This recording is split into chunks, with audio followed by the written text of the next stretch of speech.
এই মুহূর্তে সবচেয়ে বড় আপডেট 9-10 ভেরিফিকেশান শুরু হচ্ছে। জুলাই মাসের 30 তারিখ থেকেই ভেরিফিকেশান শুরু হচ্ছে রিজিওনাল অফিসে। এটা গুড নিউজ তোমাদের জন্য। ভেরিফিকেশান শেষ হয়ে গেলেই তোমাদের ইন্টারভিউ শুরু হয়ে যাবে।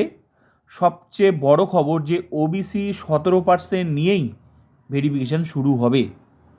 তো তোমরা জানো বাকি প্রসেসও কিন্তু 17% নিয়েই হচ্ছে। তো এটা গুড নিউজ যে ওবিসি 17% নিয়েই ভেরিফিকেশান শুরু হবে। জুলাই মাসের শেষেই ভেরিফিকেশান শুরু হচ্ছে, 30 তারিখ থেকেই ভেরিফিকেশান শুরু হচ্ছে সমস্ত রিজিওনাল অফিসে। এটা তোমাদের জন্য গুড নিউজ যে ওবিসি 17% নিয়েই ভেরিফিকেশান শুরু হবে। Latest update. আর কাউন্সিলিং 11-12 যে কাউন্সিলিং ভ্যাকেন্সি কিছু প্রবলেম আছে, প্রবলেম সলভ হয়ে গেলে যে কোনো মুহূর্তে কাউন্সিলিংয়ের নোটিশও তোমরা পাবে। তবে প্রসেস যে শুরু হলো এটা কিন্তু শুরু যে হচ্ছে এটা কিন্তু তোমাদের জন্য গুড নিউজ।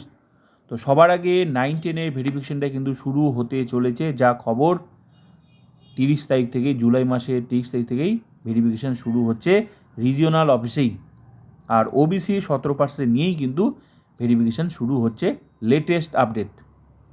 তো ওয়েট করো 30 তারিখ পর্যন্ত। আর নোটিশ আশা করি যে কোনো দিন, আজকাল পরশু, এই যে 30 তারিখ থেকে ভেরিফিকেশান শুরু হবে, তো নোটিশ অবশ্যই তোমরা আজকাল যে কোনো মুহূর্তে আজকাল পরশু যে কোনো মুহূর্তে নোটিশ পেয়ে যাবে।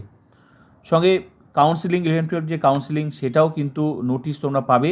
যদি যে সমস্ত সাবজেক্টগুলোর প্রবলেম আছে, ভ্যাকেন্সি প্রবলেম ঠিক হয়ে গেলেই ব্যাস যে কোনো মুহূর্তে তোমরাও কিন্তু কাউন্সিলিংয়ের আপডেট শুরু হওয়ার নোটিশ পেয়ে যাবে।